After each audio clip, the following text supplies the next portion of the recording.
Hi friends, Pavithran സീരിയലിന്റെ പുതിയ എപ്പിസോഡില് വിക്രത്തിന്റെ വീട്ടില് നന്ദിനി ഡ്രസ്സൊക്കെ അരക്കിയിട്ടത് വൈകുന്നേരം ഇങ്ങനെ എടുക്കുമ്പോഴായിരിക്കും അങ്ങോട്ടേക്ക് പുതിയൊരു കഥാപാത്രം വരുന്നത്. അവിടെ കാറ് നിർത്തുമ്പോ തന്നെ നന്ദിനി അങ്ങോട്ട് ഓടിച്ചെല്ലും. അങ്ങനെ അവര് വന്നിട്ട് വിനായകന്റെ വീടല്ലേ റിയൽ എസ്റ്റേറ്റ് നടത്തുന്ന എന്ന് നോക്കുമ്പോ തന്നെ നന്ദിനി പറയും, ആ അതെ അതെ ഇതാണ് എന്റെ ഭർത്താവാ.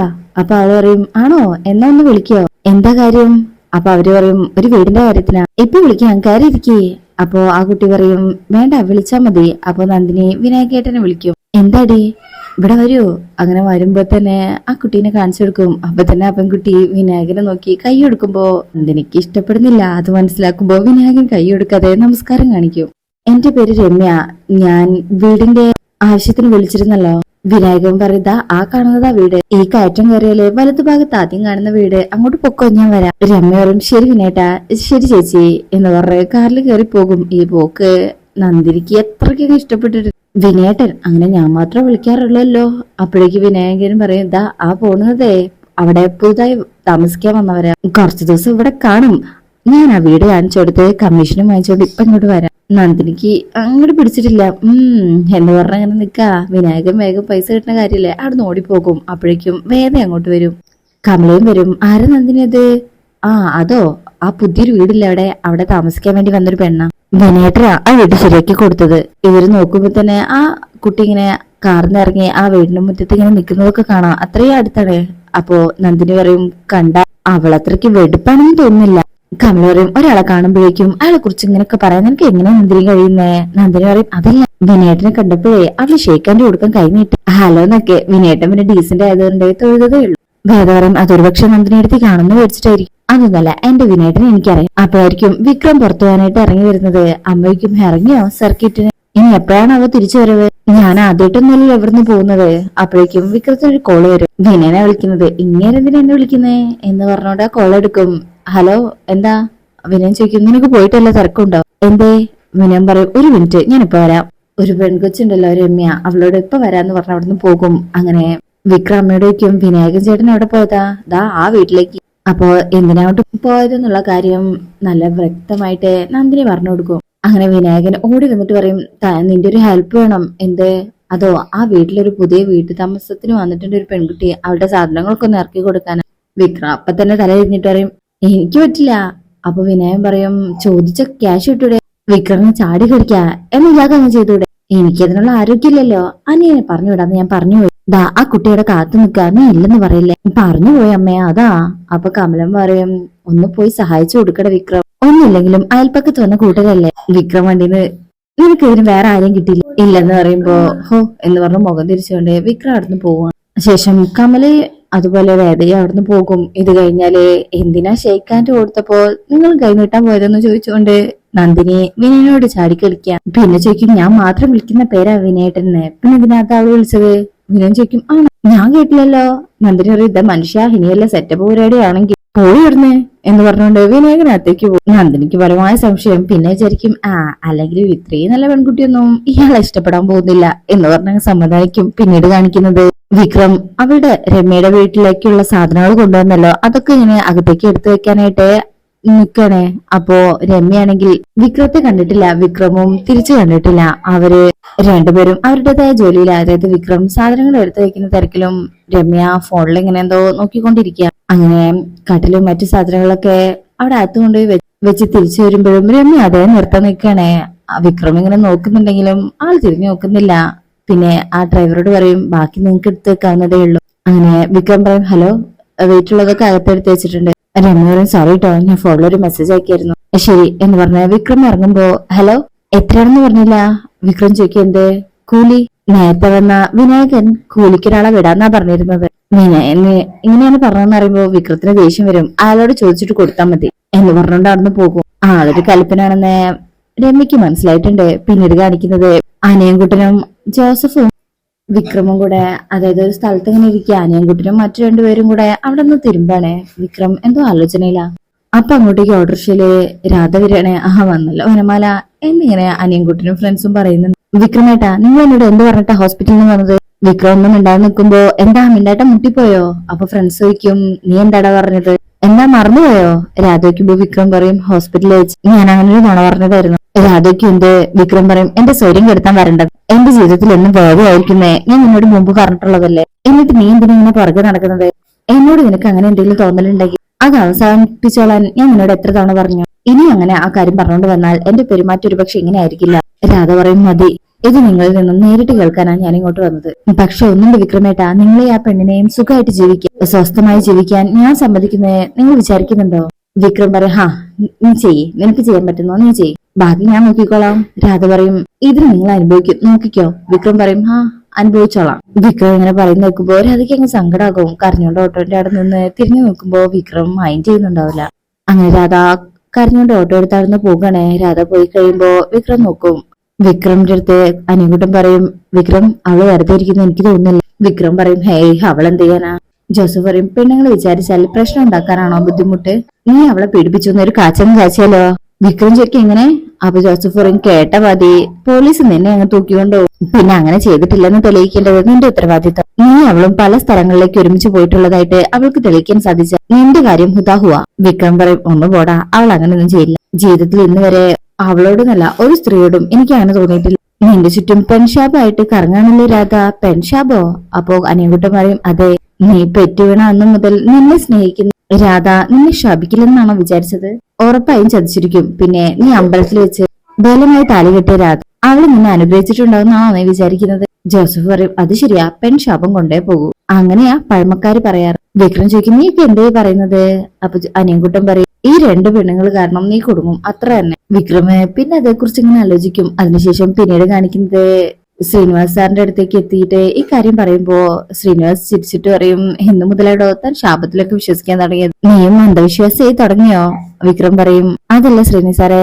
അവളെ കെട്ടി വീട്ടിൽ വന്നതിന് ശേഷം എനിക്കൊരു സ്വസ്ഥത എന്നുള്ളത് ഉണ്ടായിട്ടില്ല അപ്പോഴേക്കും അവിടേക്ക് ഒരു കാറ് വരുമ്പോ ശ്രീനിവാസ് സാർ പറയും ഇതിനെതിരെ ഞാൻ പറയുന്നതിനേക്കാളും നല്ലത് വേറൊരാള് പറയുന്നതാ ദാ വരുന്നത് ആളുടെ ഭാര്യയാ വിക്രം ചോദിക്കും ഹാ സുധാ മേഡം വന്നോ ഏതോ ക്ഷേത്രത്തിലും മറ്റോ പോയിട്ടാ വരുന്നത് ഹാ മേഡം ഇപ്പൊ വന്നു എന്ന് ചോദിക്കുമ്പോ മേഡം പറയും മേഡം ഒന്നും വിളിക്കണ്ട ചേച്ചി അത് മതി അപ്പോ ശ്രീനിവാസ് സാറും അത് മതി എന്നിങ്ങനെ പറയണേ അങ്ങനെ ഓരോ വിശേഷങ്ങളൊക്കെ സംസാരിക്കാനായിരുന്നു അവര് ചായ എടുക്കാന്ന് പറഞ്ഞു പോകാൻ തുടങ്ങുമ്പോ തന്നെ സാറ് പറയും താനിങ്ങ വന്നേ അതിനേക്കാൾ വലിയൊരു ചർച്ചയില്ല ഞങ്ങളെ എന്തോ പറ്റി വിക്രമിനിപ്പോ ഒരു ടെൻഷൻ ഇവൻ ഏതോ പെൺശാപം ബാധിച്ചിട്ടുണ്ടോന്ന് ശാപോ അപ്പൊ സാറ് പറയും അതെ ഞാൻ നിന്നോട് പറഞ്ഞിട്ടില്ലേ ഇവനൊരു പെൺകുട്ടിയെ താലി കെട്ടി ആ പെൺകുട്ടി വീട്ടിലൊന്ന് താമസിക്കാൻ തുടങ്ങിയെന്ന് അതിനുശേഷം ഇവന് സ്വസ്ഥത ഉണ്ടായിട്ടില്ല മാഡം പറയും ജാതകം നോക്കി കല്യാണം കഴിച്ചതൊന്നും അല്ലല്ലോ ചില കൂറുകാർ ഒരുമിച്ചാൽ സ്വസ്ഥത ഉണ്ടാവില്ല എന്തിനു മരണം വരെ സംഭവിക്കുന്നു പറയാറുണ്ടല്ലോ ഇത് കേൾക്കുമ്പോ തന്നെ വിക്രമിന്റെ മുഖം ആകെ മാറും സാറ് പറയും കേട്ടില്ല വിക്രം നീ ഹാപ്പി ആയില്ലേ പേടിയും ടെൻഷനും അന്ധവിശ്വാസവും കൊണ്ടുവരുന്നവരുടെ മുന്നിൽ ലോജിക്കലായിട്ടുള്ള ഒന്നും വർക്കൗട്ട് ആവില്ല